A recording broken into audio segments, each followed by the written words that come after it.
largely because it's a big part of the show, becoming more and more so. But also, it's an important product of the hive. If anybody's wanting to make lip balms, body balms, all of those sorts of things, you need your beeswax in a good form. You don't want it dirty, you don't want it dark. You know, the lighter the better. So I'll just spend some time on how we process our beeswax.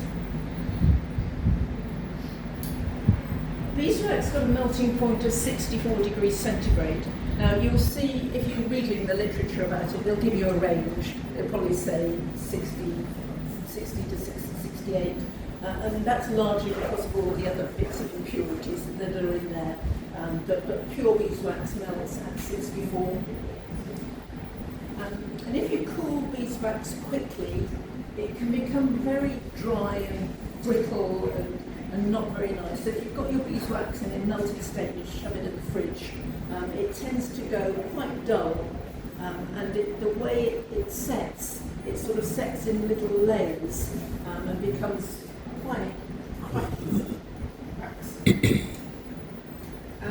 And wax, like honey, is slightly acidic. So it will react with the base metals, so it will react with iron and zinc and copper. It doesn't matter if you're just warming it in your wax in a copper pot for a few minutes, but if you're leaving it to store it in a zinc or aluminium copper vessel, it will discolor the wax, and the wax will also start to corrode your pot.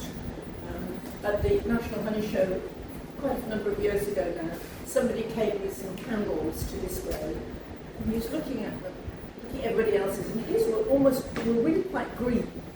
And he'd been using a copper pot to store his wax.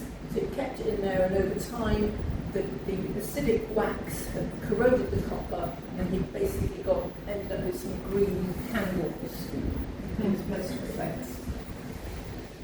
And beeswax is very flammable, so do be careful if you're heating it on in fact, don't ever heat it on an open flame. Always use a double boiler and avoid any naked flames with it. When I filter my wax, I filter it through kitchen paper, and I use those kitchen papers as my starting my fire. And my goodness, you can see all of a sudden it gets to a certain temperature and it goes. So do be very careful with it. So, like anything to do with beekeeping, be patient when you're dealing with your wax. I'd say the same with the honey, and I also say the same as if you're going to look at your bees. Be patient. Don't think I've got 10 minutes here, I'll just go and quickly look at the bees. Forget that. They'll have other ideas. And cleaning beeswax can be messy. So use pots and pans that you or your wife or your husband doesn't want anymore. They once they've had wax in there, you're pretty stuffed, really. They are. They're now wax pots. And because beeswax is acidic, it reacts with hard water. So if you've got water with a lot of calcium in it or a lot of magnesium salts, you need to be using distilled water rather than tap water in order to keep your wax nice, to react with water. And for wax, if you're showing and using it with cosmetics, you really want a nice clean environment. You don't want any dust and any particles going in there that might go into the lip balm and scratch somebody. You have to be very careful. So keep yourself a nice clean environment.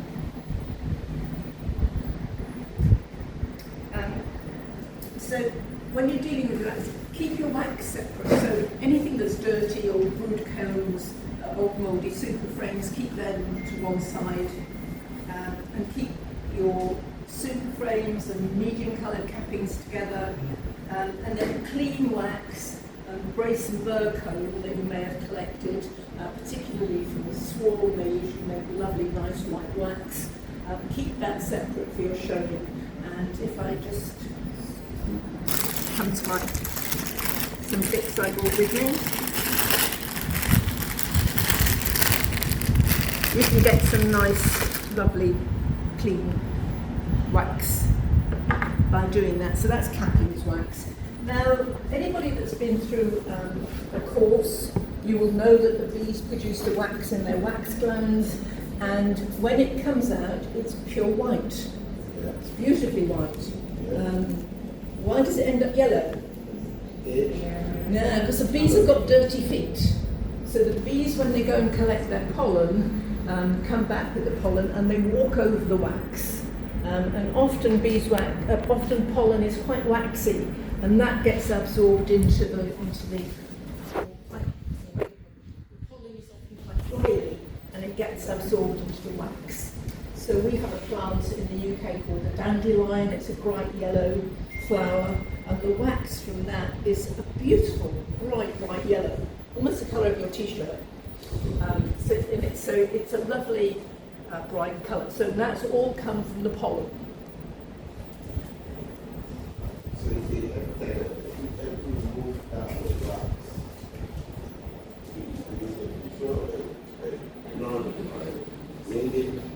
we're going to be able to see what wax. No, and these no form. No. You can use that. Mm-hmm. You can use that to Yeah. Yeah. So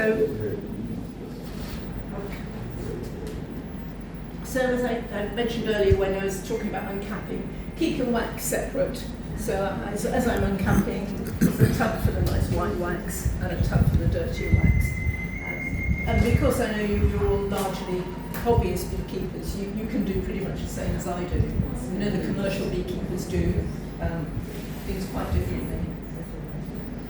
And this is just an example of a block of wax. I can't remember why I put it in there, but basically you can go from that kind of mess through a piece of kitchen roll to having a nice clean block. So there's 4 different ways of cleaning wax. There's a solar extractor, which would be perfect for here. It's not so good in the UK, but we do have them. There's a warming cabinet, so a simple oven. You can use hot water, you can use put your wax into hot water, and there's steam. So I'll just briefly tell you about each method. So a wax extractor is basically an insulated box. This one's a very old one, but it's just basically a wooden box that's insulated, and then it's got a stainless steel coating inside it.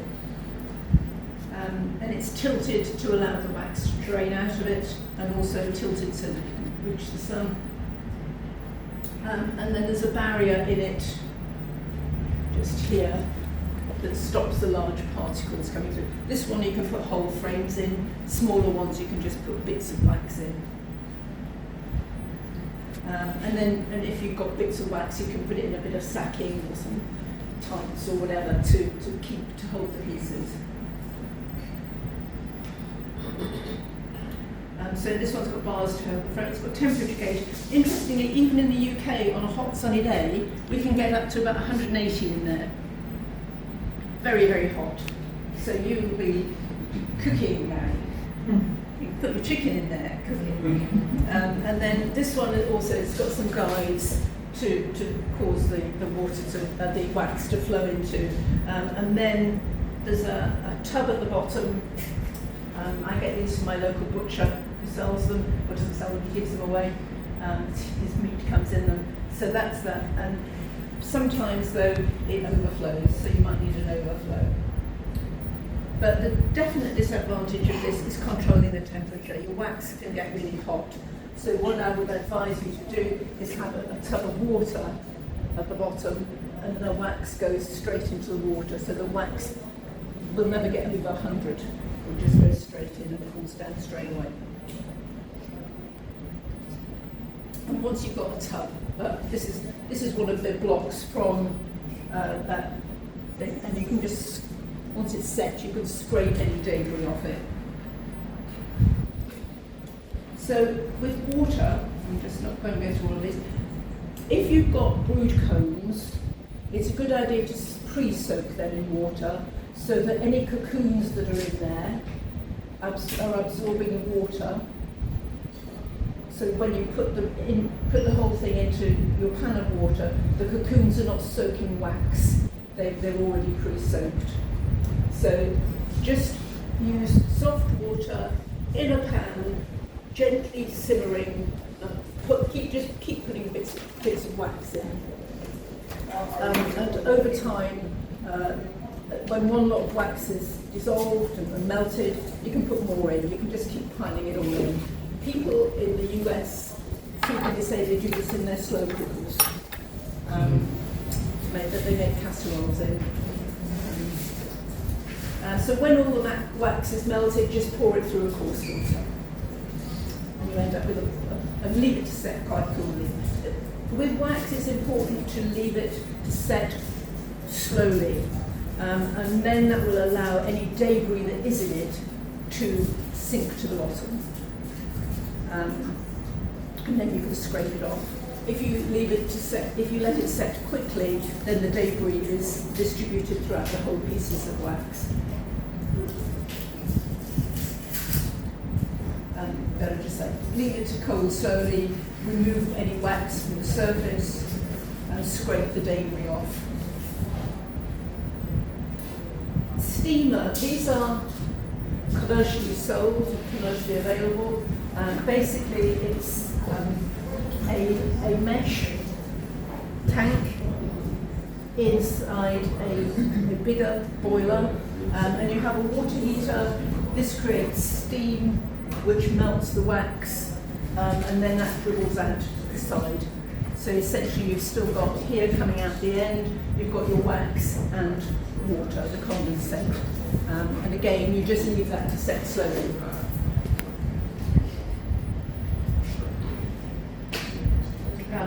This is the method I use.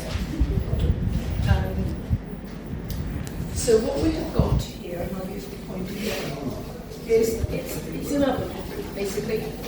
It happens to be an old fridge that has been converted. It sort of sits on its back. So inside it is a fan, and it's a computer fan, just a small. That's the only little image I could find, but it's actually it's a small computer fan. It's not as big. It's not a great big domestic one. And I've got a heat source, and I've just happened to have a cutout on it because I have before now forgotten to put my temperature controller in, and it's got hot. So I've just got a cutout on it.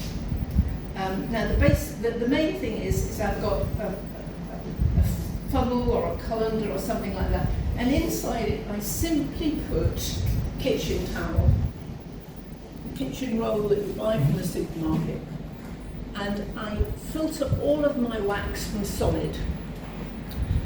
So I will take my block of wax, put it on my filter paper, put the oven on at 70, and just let it drip through slowly. Now, letting it drip through slowly is important. If you've got liquid wax and you pour it through your filter, everything goes straight through. The filter doesn't have time to catch everything. So you're doing it several times. So if you do it slowly, the kitchen towel clings onto everything. And so it just drips slowly. The other thing of keeping it at 70 is that any propolis that's in there tends to stay as something like a gel. And the propolis then sticks to the kitchen towel as well. So you end up with a piece of wax that is really quite clean of any debris, but it's also clear of propolis. And that gives you a much cleaner, whiter wax. Okay. If I was just pouring that from liquid through a filter into a jug, all of the propolis would go with it because it would be hot. So as slowly as you can. The reason I'm doing it in a sort of a cobbled together oven, let's say it's a fridge on its back, rather than my domestic oven, is, how many times have I said it? Wax and honey are acidic. So when the wax is melting, it gives off slightly acidic fumes. And I have got a friend whose oven has had to be replaced because the acidic fumes have burnt through the element. So I just use this dedicated old fridge to do this with. It's simple and it works. It takes a little bit longer than if you're doing it with a pre-melted wax. I'll just turn it on 8 o'clock in the evening and turn it off at 8 o'clock in the morning, and then leave it to cool through the rest of the day, and end up with a nice block of wax. This is just telling you what I just said to you. Leave it to set slowly. So once you've got your basic raw block like this, it probably will need a refilter. And so again, there's the two methods. You can all of these up. You can melt it and pour it through a filter. We tend to use our second filtration. First one is kitchen towel, second one is lint. So lint is what they would use in a hospital for wound dressing, to fine fabric. And it has got, do you have lint here? Do you know what I'm talking about? So lint has got two sides to it. One is very fluffy and one's quite flat. So if you put your wax on the fluffy side, it goes through, and the fluff will help collect bits, so it'll come through. If you turn it around the other way and put it through the flat side, you might drag fluff through it. So if you use it fluffy side up, is the best way to do it. You can do it from liquid. You'll find that over time, if your wax is hot enough, it'll start clogging the filter up. So you then have to warm it to keep it in an oven. And as I've said here, just beware of fan ovens also blowing ash particles. Because no matter how clean you think your oven is, the wax will find any bits of ash and dirt that's in there. So that's that. And if you're going to use it straight away, just pour it straight into a jug, or you can pour it in a tray or something for if you're going to use it later. And in the same way,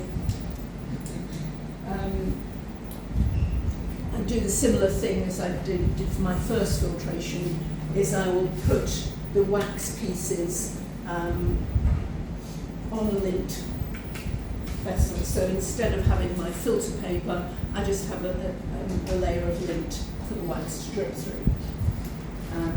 And that really, for cappings wax, it just has two filtrations. If it's the dirty old wax, it might get filtered again. If it's the wax from brood frames. But even so, that second or third filtration gives you a nice clean wax. We tend to trade it in, or we make our own foundation with it once I've got to that stage. But the cappings wax.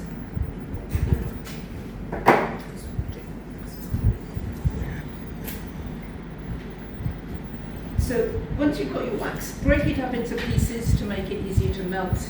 Keep away from any dust. Put it in a clean plastic bag. I carry everything. We've got plastic bags with bits of wax all over the place, but keep everything in a plastic bag and store it in a cool place. Now you can see with this one that wax develops a bit of a bloom over time, and it's just an oxidation reaction, and you can clean that off with your hands. Clean it all off with it. So it's not a derogatory thing, and some people will put wax with a bloom on it into a show. That's fine.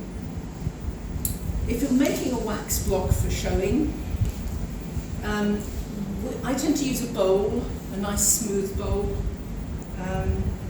and keep it for your wax block.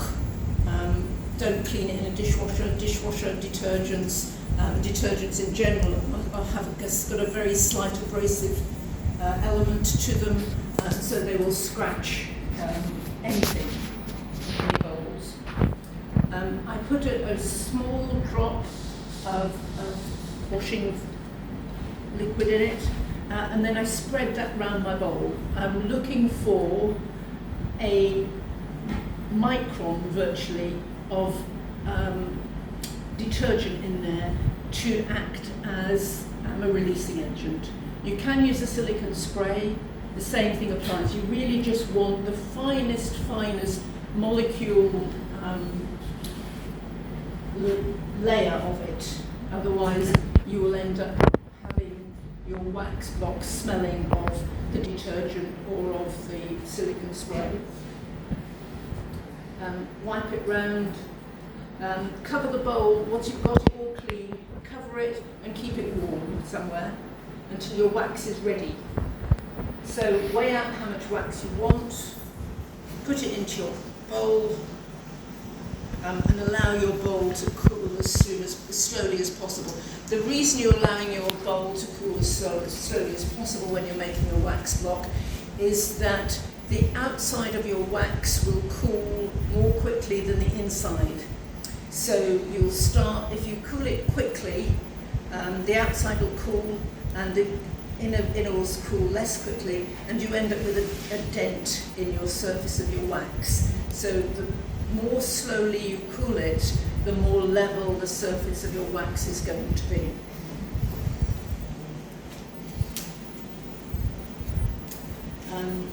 And here's the trick. The next morning, once you've got your wax set, slowly, you put some water in it, and you hope that your layer of your one molecule of your lubricant has been sufficient to allow your block to float out.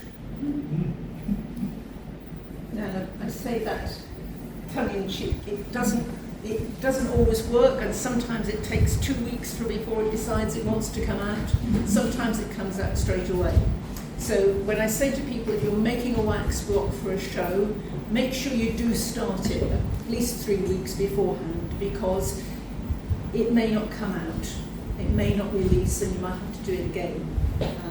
Each year I make some for our honey show in the UK, which is at the end of October, and being the kind of person I leave it to the last minute, and you can guarantee that I am taking them to the show, and I've got, this year I had 3 bowls that I took to the show, and I was hoping that the vibrations of the van would release it. It didn't. So I then had them out there, and I had them at the show by the door, and every time anybody went past, I'd give that a shake, will you? And they didn't come out. But by the time I got them home, one of them had released. And about a week later, another one had come out. So give yourself plenty of time to have a nice surface to your block.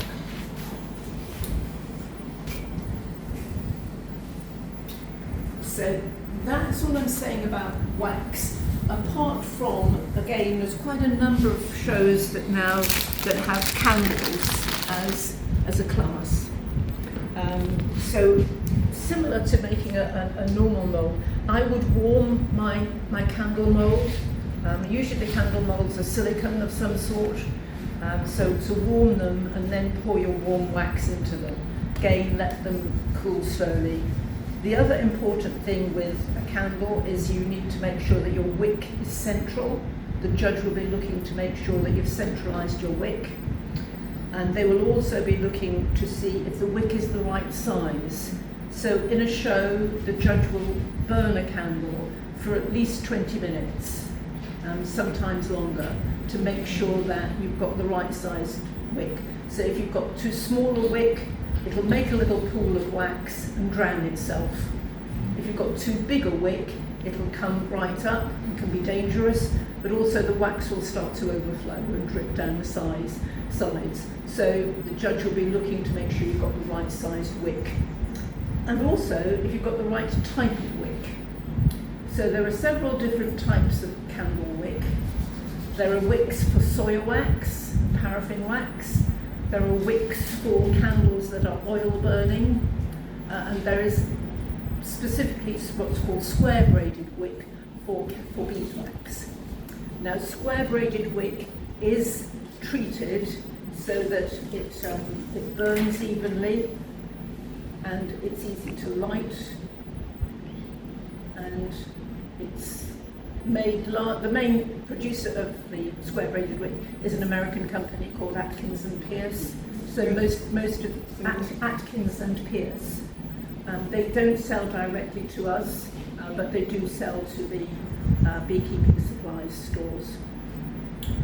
Most candle moulds, when you buy them, will often give you a guide of what size wick to use.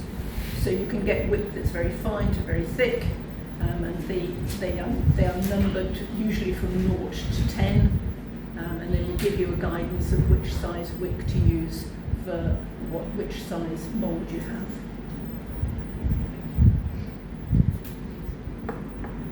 I brought some bits of wax here that were in the honey show. A guy from Slovenia, Czech Republic, brought these to the London Honey Show this year. And I brought them along simply to show you the colour of them versus mine. Okay, so two things he's done wrong here. One, he's heated it too much. So when you heat your wax too much, it does start to burn and discolour. So if you keep reheating and reheating and reheating your wax, you will see a difference in colour. And this one's just been too hot. And he's also filtered it with through the thing, and he's got the propolis in it. So it's quite a dark colour. So it probably was reasonable cappings wax, because it does smell reasonably okay. But it's just not been treated well. So it just shows the difference that you can get by that. And also, talking about heating, if you're making a candle, again, the same thing applies to the show rules. They often tell you they want 2 candles, matching candles. So make sure that you're using the same batch of wax each time, and also that the wax that you're using hasn't been kept on the heat in between making one and then making the other, because there will be a very slight discoloration, even if you're just keeping it around about 75 temperature. So, and this one also, I'll show you, we can have a look later. Is it lunch next? Oh, I've got the... Okay. You can also see the bits in here as well. There's quite a lot of bits in this candle where it hasn't been filtered well.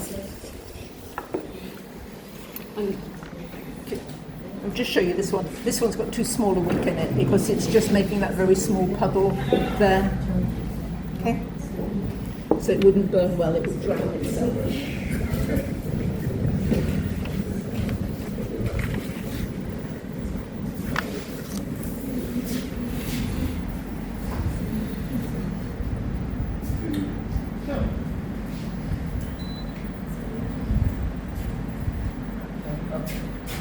Can I go a little bit off and do my next talk rather than the meads are a little bit longer, so leave that till after lunch? Or do you want to just what I wanted to do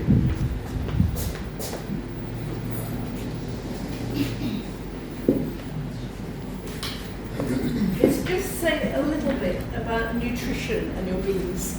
And the reason I want to do that is that I've been to Tobago, St Lucia and Antigua at this time of year, a few years now, and each time I've been a little bit horrified at the state of the colonies. And everybody said to me, oh, it's all right, our flow's starting in a couple of weeks, then the bees will pick up. Now, what's the point of that? You want your bees in a good state before the flow. So it's important to look at the nutrition and what you're feeding your bees and making sure that they're in a good state when your flow is about to start. So when is your main flow? When's the main crop coming?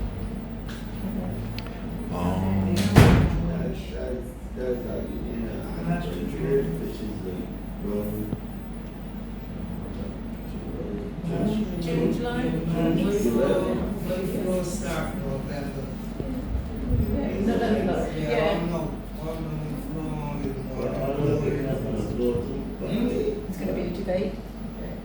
don't even know when you're flown. It very depends on the time on the But route. we have It changes. of course it changes.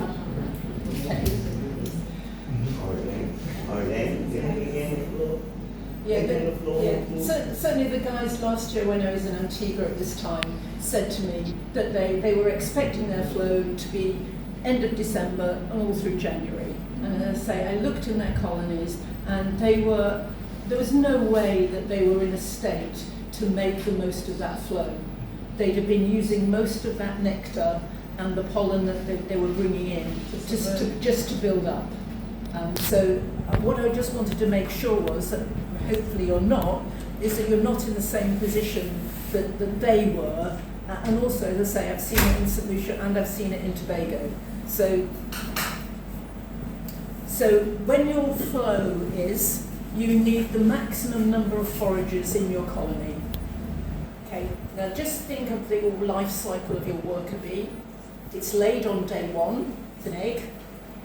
It hatches at around about day 19, comes out, spends some time in the hive, and so between day 35 and 40, it comes out and it forages.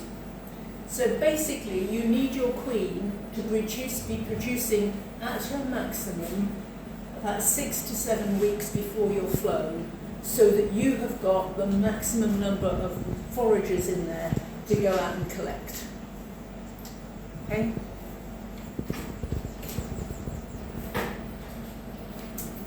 So feeding pollen is important. It activates the queen to lay, it gives a good, healthy colony of bees. You can collect your own pollen if there's an excess coming on, but I do tend to advise against it, because if the bees are bringing in pollen, they're usually using it straight away. If you're then taking half of it away from them, that you're going to be putting them backwards at that point rather than where they need to be. So you can use a good quality pollen substitute. I think Ultra B is available, certainly, is it Mun Lake? Mun Lake. And it's a good balanced product. It's got a good mix of things in there. And Bernard has a pallet and a half of it sitting in our warehouse that's free. Excellent. That has it. Excellent. I just like to hear that. So it's a powder, and you mix it with some sugar syrup until it's a really thick paste that you can then spread onto the hives for the bees to use, so that they are ready, getting their queen fed, getting their brood fed well, so that you've got good, healthy foragers when you need them.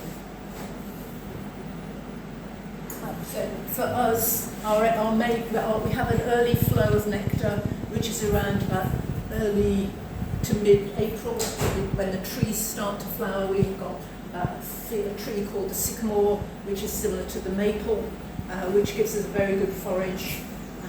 And so we tend to feed our bees in February to stimulate that. And here is just the paste, and you can see that the bees are going straight for it. This is being applied using a mortar gun, but you can spread it on there just the same.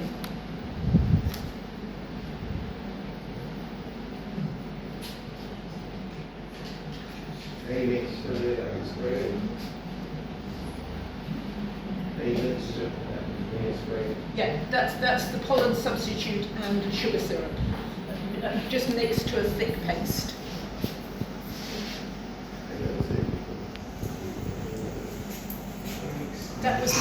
That was my. Now, you see that? Is this allowed for competition? So the question was, because this is from a this is from a standard mould for beeswax, and it says beeswax on it. Now then, it depends what the show rules say.